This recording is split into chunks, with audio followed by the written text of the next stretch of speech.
1492년 크리스토퍼 콜럼버스는 대서양을 가로질러 항해를 시작합니다.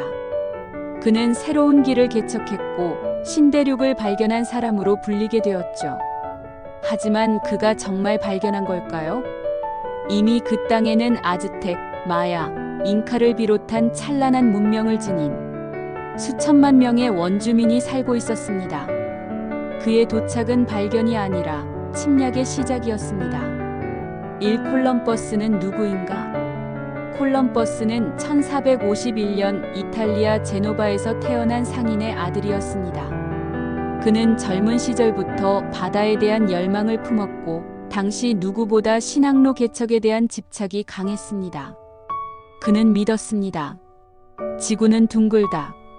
그러니 서쪽으로 가면 인도에 도달할 수 있다. 이 이론은 혁신적이었지만 동시에 불완전한 계산에 기초했습니다. 콜럼버스는 지구의 둘레를 실제보다 훨씬 작게 계산했고 그 결과 중간에 아메리카 대륙이 존재할 수 있다는 가능성은 전혀 고려하지 않았습니다. 이 오스만 제국의 부상과 유럽의 위기, 그의 계획은 당시 유럽이 처한 국제정세 속에서 관심을 받게 됩니다. 바로 오스만 제국의 지중해 무역로 장악 때문이었습니다. 1453년 오스만 제국이 동로마 제국의 수도 콘스탄티노폴리스를 함락하면서 유럽과 아시아를 잇는 지상해상 무역의 통로가 막히게 됩니다. 유럽은 인도와 중국의 향신료 비단 자원을 더 이상 쉽게 얻을 수 없었고 새로운 항로를 반드시 찾아야 했습니다. 이때 포르투갈은 아프리카 희망봉을 돌아가는 남쪽 항로를 개척 중이었고 콜럼버스는 이를 우회해 서쪽으로 가는 짧은 길을 찾겠다고 주장했습니다. 삼그라나다 전쟁과 스페인의 결단. 콜럼버스가 제안을 들고 다닐 때 유럽 국가들은 바빴습니다.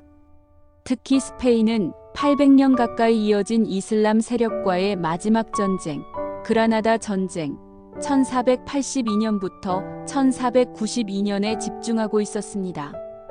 이 전쟁은 기독교 세력 카스티아와 아라곤이 이슬람 세력의 최후 거점인 그라나다 왕국을 공격한 것이었고 10년간의 혈전 끝에 1492년 1월 2일 마지막 술탄 보합들이 항복하면서 스페인은 완전한 기독교 국가로 통일됩니다.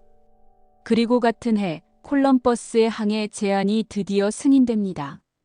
전쟁에 승리한 스페인은 자신감을 얻었고 이제는 외부로 팽창할 준비가 되었던 것입니다. 콜럼버스는 스페인에서 어떤 대우를 받았는가? 콜럼버스는 이전에 포르투갈, 잉글랜드, 프랑스 등 여러 나라에 제안을 했지만 모두 거절당했습니다. 그의 계산은 너무 위험했고 근거가 빈약했기 때문이죠.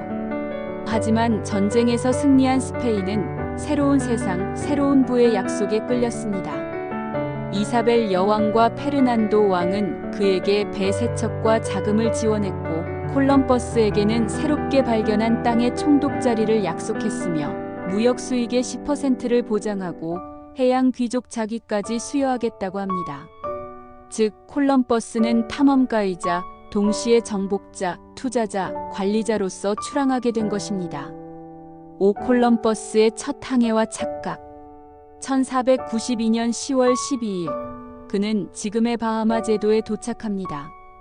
그는 거기가 인도 근처 섬이라고 착각하고 그곳의 원주민을 인디오라 부릅니다. 그 착오로 인해 아메리카 대륙 전체의 원주민은 이후 인디언으로 불리게 되었죠. 그는 이후 총 4차례 항해하며 쿠바, 히스파니올라, 남미 북부까지 도달하게 됩니다. 육침략자 콜럼버스 원주민의 삶을 파괴하다. 그러나 그의 항해는 단순한 교역이나 탐험이 아니었습니다. 콜럼버스는 무력으로 땅을 점령했고 원주민을 노예로 삼았습니다. 금을 바치지 않으면 손을 자르고 성교 거부 여성은 강간했고 저항하는 원주민은 전시 처형했습니다. 특히 히스파니올라 섬의 타이노족은 1492년 약 30만 명에서 50년 후엔 500명도 채 남지 않았습니다. 그는 이 사람들은 무기력하고 잘 다루기 쉬우며 노예로 쓰기에 좋다고 본국에 보고했습니다. 17 스페인 왕실도 충격받은 그의 폭정. 콜럼버스는 1차 항해 후 돌아가 영웅 대접을 받았지만 이후 3차, 4차 항해에서의 식민지 운영은 끔찍한 폭정으로 이어졌습니다. 동료들조차 그의 폭력과 전횡의 분노에 고발했고 스페인 왕실은 콜럼버스를 귀국시켜 체포하고 총독직도 박탈했습니다. 그는 말년을 불명예 속에서 쓸쓸히 사망했습니다.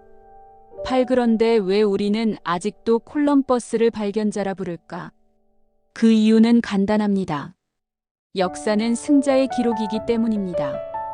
유럽 중심의 역사관에서는 그가 신대륙을 개척한 위대한 인물이었고 1937년 미국은 매년 10월 둘째 주를 콜럼버스 데이로 지정해 공식 기념하게 됩니다. 그러나 점점 그 진실이 드러나기 시작합니다. 구 콜럼버스 데이에서 원주민의 날로 1990년대 이후 미국 내에서 콜럼버스는 침략자다라는 재조명 운동이 확산됩니다. 특히 원주민 커뮤니티와 인권단체는 그날을 원주민의 대량 학살을 기리는 날로 착각하지 말라며 기념일의 변경을 요구합니다.